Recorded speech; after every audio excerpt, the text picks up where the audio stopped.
सुबह का समय था। सभी बच्चे वक्त पर अपनी अपनी कक्षाओं में पहुंच गए थे, पर सुधा रोज की तरह आज भी कक्षा में देर से आई। सुधा, तुम आज भी देर से स्कूल आई? क्या बात है, ऐसा कब तक चलेगा?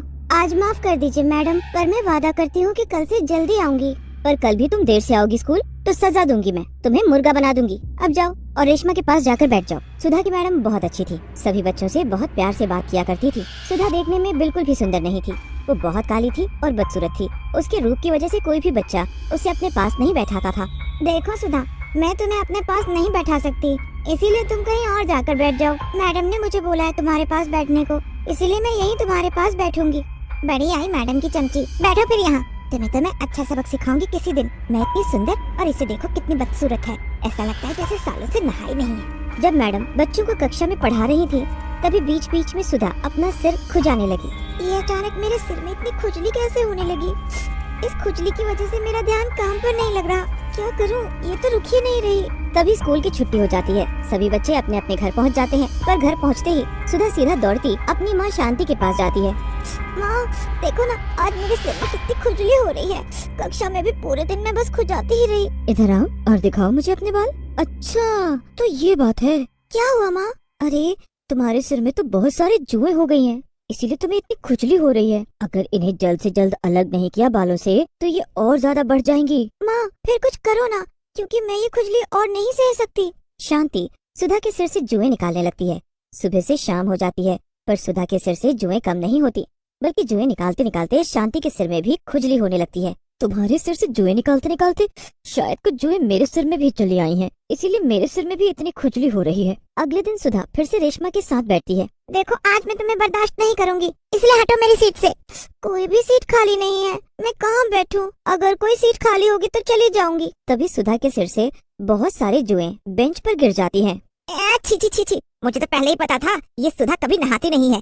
इधर आओ, इधर सभी बच्चे देखो जरा, इस सुधा के सिर में कितनी सारी जुएं हैं। ची ची ची ची ची। अरे सुधा तुम दूर रहो हम सबसे, क्योंकि तुम हमारे सिर में भी जुएं कर दोगी। तुम सब ऐसे मत बोलो, अगर मैडम को पता चल गया तो वो मुझे कक्षा में नहीं बैठने देंगी। सुधा के सिर में जुएं वाली बात पूरी कक्षा के बच्चों को पता चल जाती है। सभी बच्चे सुधा को चिढ़ाने लगते हैं।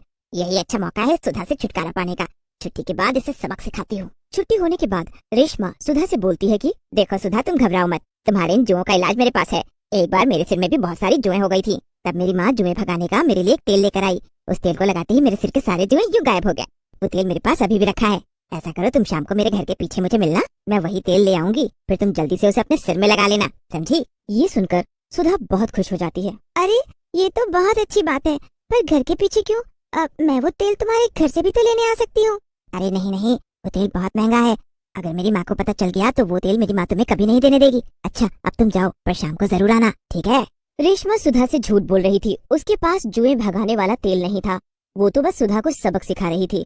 उसे गलत तेल देकर उसे हमेशा हमेशा के लिए गंजा करना चाहती थी। उस जहरीले तेल को सुधा अपने बालों में लगाकर सो जाती है।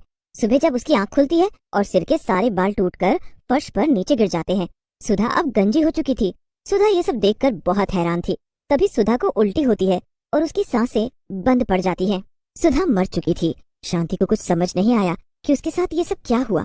वो आखिर मर कैसे गई? सुधा मर तो जाती है, पर किसी कारण उसे मुक्ति नहीं मिलती और वो एक काली बदसूरत चुड़ैल बन जाती है। नहीं छोड़ूंगी तुम सबको, तुम सबने मेरा खूब मजाक उड़ाया, मुझे कितना बुरा लगा। और रेशमा, तुमने तो हद ही कर दी। देखो अब मैं क्या करती हूँ तुम्हारे साथ। अपना बदला और अपनी माँ के एक एक आंसुओं का बदला लूंगी। आज वो सुधा स्कूल नहीं आएगी, क्योंकि अब तक तो उसके सिर के सारे बाल गायब हो चुके होंगे और वो पूरी की पूरी गंजी हो गई होगी। बेचारी बिना बालों की कैसी दिख रही होगी तभी सुधा रेशमा के पीछे आकर खड़ी हो जाती है और उसके सारे नाश्ते में अपने बालों को झाड़कर जुएं डाल देती है। ये इतने सारे जुएं कहाँ से आ गए? इसका मतलब मैंने नाश्ते के साथ जुएं भी खा लिए। माँ माँ। तभी रेशमा को बहुत उल्टी होने लगती है। अरे क्या हुआ रेशमा, तुम्हें उल्टी क्यों हुई? तबीयत तो ठीक है ना तुम्हारी? माँ माँ, वो नाश्ते में जुएं।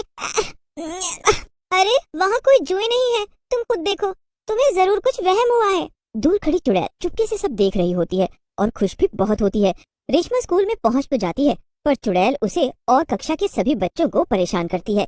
जब कक्षा में मैडम सभी बच्चों को पढ़ा रही होती हैं, तो चुड़ैल सबसे पीछे बैठी काजल के पास जाकर बैठ जाती है और सिर खुजाने लगती है। मैं तुम्हारे लिए कुछ लाई हूँ, बस वो तुम्हें देकर चली जाऊंगी। ये लो वो चीज। चुड़ैल अपना सिर खुजाती है और अपने सिर के सारे जुएं काजल के सिर में डाल देती है और फिर चुड़ैल गायब हो जाती है। मर गई। क्या हुआ, क्यों चिल्ला रही हो? चुड़ैल, यह चुड़ैल है, मतलब अभी मेरे पास बैठी थी, पर अब पता नहीं कहाँ गायब हो गई। देखो काजल, कोई चुड़ैल वुड़ैल नहीं होती, और तुम अपना सिर इतना क्यों खुजाए जा रही हो? अरे तुम्हारे सिर में शायद जुएं हो गई हैं। देखो तुम्हारे कपड़े पर भी कितनी जुएं चल रही हैं। जुओं की वजह से काजल ने स्कूल आना बंद कर दिया। रात का समय था, रेखा अपने घर आराम से सो रही थी, तभी चुड़ैल उसके पीछे आकर लेट जाती है। चुड़ैल को अपने साथ लेटा देख डर के मारे रेखा की चीख भी नहीं निकलती।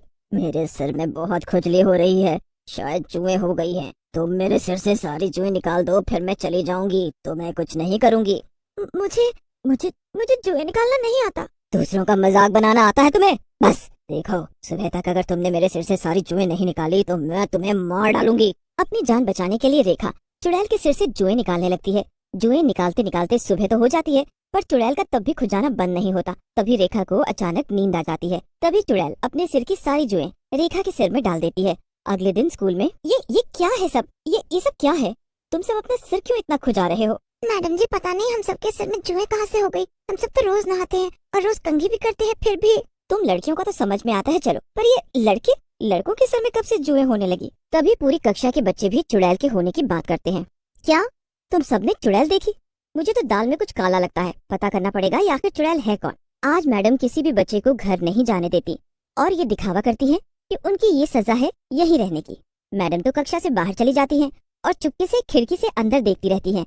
तभी थोड़ी देर बाद ही कक्षा में चुड़ैल आकर खड़ी होती है। तुम सबको सजा के तौर पर यहाँ बंद देखकर मुझे बहुत अच्छा लगा। अभी तुम्हारी सजा बाकी है, और जो मैं तुम्हें देने वाली हूँ। हम सब तो खुद ही बहुत दुखी हैं इन जुओं से। तुमने ही हमारे सिर में जुएं डाली है ना? हाँ, मैंने डाली, जानबूझकर डाली। तभी मैडम अंदर कक्षा में आ जाती हैं। मैंने बच्चों की बातों पर यकीन नहीं किया, इसका मतलब ये सभी बच्चे सही थे। तुम क्यों इन सबको परेशान कर रही हो? मैडम जी शायद आपने मुझे नहीं पहचाना। मैं सुधा हूँ, सुधा। मेरे इन दोस्तों ने मेरी ये हालत की। ये सब मुझे बदसूरत काली चुड़ैल बोलकर चढ़ाते थे रोज। अब मैं काली हूँ तो इसमें मेरी क्या गलती? सुधा, तुम्हारी माँ मेरे पास आई थी।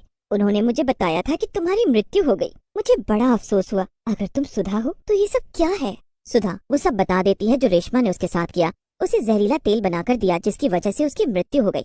इन सब से गलती हो गई, इन्हें माफ कर दो और इन्हें इन जुओं से मुक्ति दिलाओ। मुझे आज तक इन जुओं से मुक्ति नहीं मिली, तो इन्हें कैसे मिल सकती है? देखो मैं आज भी परेशान हूँ इन जुओं की वजह से, पर हाँ एक रास्ता है, तुम सब गंजे हो जाओ, तभी ये जुएं तुम्हारे बालों से जाएंगी। चुड़ैल का मकसद भी पूरा हुआ और फिर चुड़ैल ने बच्चों को कभी परेशान नहीं किया।